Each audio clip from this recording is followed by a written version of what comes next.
Coach Forbes will make an opening comment, and then we'll go to questions. Yeah, great game. The first game in a regional is always difficult. I expected it to be difficult. We had scouted Holy Cross well, and you guys saw their starter. I mean, he's out of the gate, 94, 95, sink, 3 pitches, actually 4 with a good cutter. We were hitting some balls hard. Credit our guys, they stayed with it. Credit this guy to my right, matched him pitch for pitch, reached back when he needed to. There late in the game. Gavin had a big swing of the bat to get us going right there. But I would have predicted this was going to be a close game. Just had a feeling about it watching them play. They're an older team, so I want to give a shout out to Holy Cross. They have a really good team. They made us work extremely hard. But at the end of the day, the story of the game was Jake Knapp, and I'm proud to be sitting up here beside him. Just raise your hand, I'll get to you. Back. Coach, with Jake going 8 there, how big is it for you guys going down the road in regionals for your bullpen to not have much work, just in case one of your other guys isn't playing well? And Jake, what was working well for you today? Yeah, I'll answer that first. That was huge, and that's been Jake all year. He set the tone for us, and he's the reason we've had so much success since that Pitt series of winning series, because he goes out there and our arms are fresh the whole weekend. Even Duff today, a tight game, he didn't have to exert himself that much. So he'll be ready to rock and roll. He might even be better tomorrow because he's a freshman. And we also had a lot of guys that was their first postseason game, even though they're older. So I congratulated them as well. But that's been Jake all season for us. Rob. For Jake and Scott, what were the emotions for you guys, particularly Jake, sitting out all last year, did your first postseason start at home to have that kind of effort? What were the emotions walking on the mound and then walking off of it? You go ahead.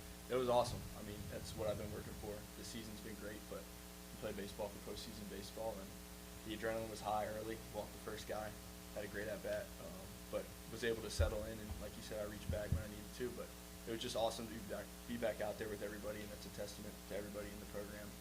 It's helped me get back to where I was. Hang on one second. TV, can you hear Jake okay?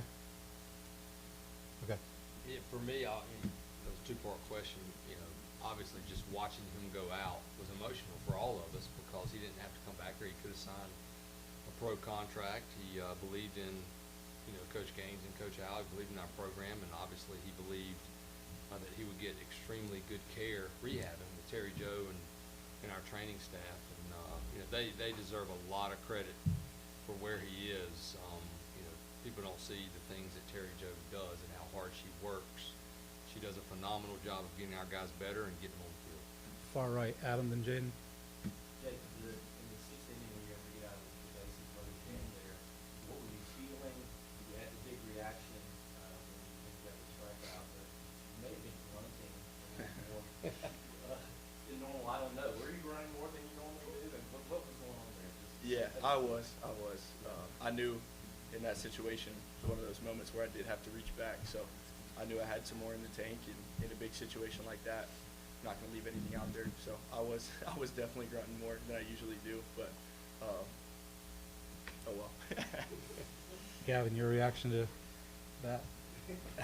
Yeah, no, it was pretty awesome. It was a big situation, and Jake's a guy that doesn't always show a ton of emotion on the mound, so to see him fired up definitely got us going a little bit, going back into the dugout. So it was exciting. It was a lot of fun to see. Jaden. Gavin, we were told that was your first career triple. What was it like rounding second and getting in the third? Yeah, I've had a lot of close calls rounding second base, and I know myself as a runner, so finally got one that bounced off the wall far enough away from the guy to really kick into the next gear. But just, first hit of the game, get a guy in scoring position, less than 2 outs. It's always good to have, and with this lineup, I know that if I'm in scoring position, then I got a good chance of scoring. So. In the back right. Jake, you as the guy who led the ACC today this year, you look back to that line with the third, how important, how good is it to step down to the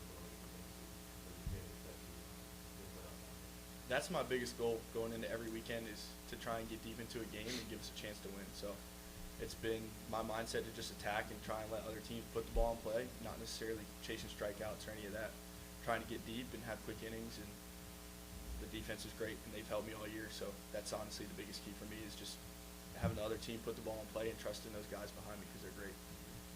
Gavin, your double face tonight almost scored. How important is that defense to this team identity, and how is it like for the rest of the time? Yeah, I think it's huge. Like we talked about with Knapp going deep into games, he gives us a little bit of credit. Obviously, he does way more than we do, but those double plays are huge. They help everybody out. I think a couple times leadoff guy was on, and getting that double play just shifts the momentum right back to us. And it's also just kind of, lets you take a deep breath. So. Jake, having moved behind the plate and how solid he is, the pitcher he is, talking to you throughout the entire time you have bases loaded, what does hitting behind the plate allow you to do? It gives you all the confidence in the world. I think I threw a couple sliders there with bases loaded, and Coach Gaines has the confidence in him as well. Like, I know I can let it rip and nothing's going to get by him, so I don't have to be careful and throw pitches over the plate. Like, I can just kind of get after it, and he's unbelievable back there for everybody on the staff, and he's been a constant all year, and he'll continue to do that. Brian? Gavin, can you talk about the offensive ability to score in front of you? You obviously had that big inning against Clemson with 2 runs out of Florida State, and you had the 3 runs today in fourth. Can you talk about the offensive ability to score in front of you? You guys feed off each other with that momentum? Yeah, of course. Hitting is contagious, and so when you have a guy on the mound that he's got some good stuff, like their pitcher had today, sometimes all it takes is one hit, and then it kind of gets everybody else going. So I think that's something that we've done really well, is that we're able to capitalize on kind of like that momentum, keeping that on our side, and then taking advantage of mistakes when they give them to us. Tommy, then Adam? Jake and Coach Forbes' longest postseason outing since Todd Johnson State in the World Series was 13. What were those discussions after the 7th, after the 8th, and then the mound visit in the 9th? What were they like? I'll start you, Hobbs. Man, that was a good one. He threw all fastballs too, so I enjoyed that one. Me and Brian Hoberton was catching that game, and I looked at him in the 5th, and he just stopped looking at me and just caught all fastballs. Man, that's a good memory. And it doesn't surprise me somewhat. Jake has an elite fastball. It doesn't have to be 94, 95. It's going to beat a lot of barrels. It's hard to get the bat head out front on his fastball because of that ride. I'll let Jake answer the discussions. There was nothing until the 8th, and I could tell that he wasn't. I was going to have to argue, so I didn't even try and argue. I just told him I'm going back out. And he said, "Are you sure?" I said, "I'm going back out." He said, "Well, if you give up the base runner, you're coming out." And I said, "That's a deal." And so I wish Ahmad would have had a little more range right there, so I'll blame him. But he kept me from going still. But, yeah, there wasn't much of a conversation, but glad I won him over. Yeah, he made the deal. I accepted it. Adam, then RL, then Pat, last 3. Scott, did you have any, Jake was saying earlier about the adrenaline running high, did you have any sort of, I don't know, particular message about this maybe being like the first step of what you want to be, obviously a long journey, like what sort of thoughts were you giving these guys just going into the day, the first one of what you hope to be? Yeah, just flat out honesty. Like, you're lying to yourself if you don't think you're going to be amped up. You don't think you're going to be excited. You have a little bit of anxiety. We talk about what overcomes anxiety, and that's trust and hard work. We have a lot of guys that haven't played. I mean, Kane Kepley hasn't played in a postseason game as good as a player he is. And other guys like Bass hasn't played in one here. But no matter what, like I tell them, like, I will feel it. And if I don't need to be coaching. Because, I mean, you should be excited. It's a big game. So I was just honest with them, like, hey, you got to slow down. You have to breathe. Because it's that first postseason game, for some reason, in all my years coaching, where everybody's the most, like, just amped up, ready to play. They know what's on the line. And then, from my experience, you just kind of, then you start just playing into the regional. So we just talked about it and talked about staying with your routine. I thought that was really important because the game will frustrate the heck out of you. Our guys were really barreling some balls, and I was just getting the pulse of the team, and they looked fine because you can start pressing. You hit those balls right to people. It's no coincidence in the game of baseball that Stokely hits one off the end, and that one falls in, and we get a run. So just reminding them, like, this is the time of year where you got to manage those emotions. But you have to go back to being a kid and just like a little leaguer and having a blast because this is what you want to be in. That's to RL then, Pat. Yeah, but what is it about the regionals? Obviously, you had a huge hit in Yoker last season. You kind of take it up a few notches, a little bit more adrenaline. I mean, 2 hits, 2 walks.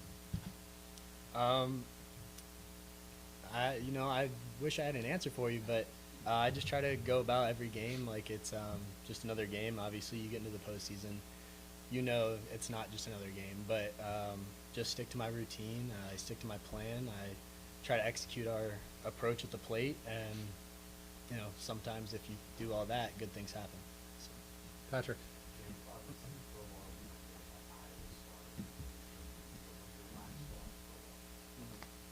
Even after all the success, after sitting on that in front of the team application, how did that come in? Yeah, that was honestly, I was talking about it with Coach Gaines this morning. It was a good experience for me. It's 2 years ago, but being able to draw back on pitching in the first game of a regional, I learned a lot from being able to manage the emotions. That game didn't go how I wanted it to, how the team wanted it to back then, but that was something that I drew on a lot today and helped me stay in my routine. And honestly, just leading up to the game was probably the biggest thing. Obviously, it's a lot nicer being at home than in Terre Haute, but it was something that I drew on a lot. All right, thank you, everybody. Thank Hey, guys, y'all. congratulations. See you tomorrow. Thank you. Good job, I expect you all to be in here at the end of the Nebraska Oklahoma.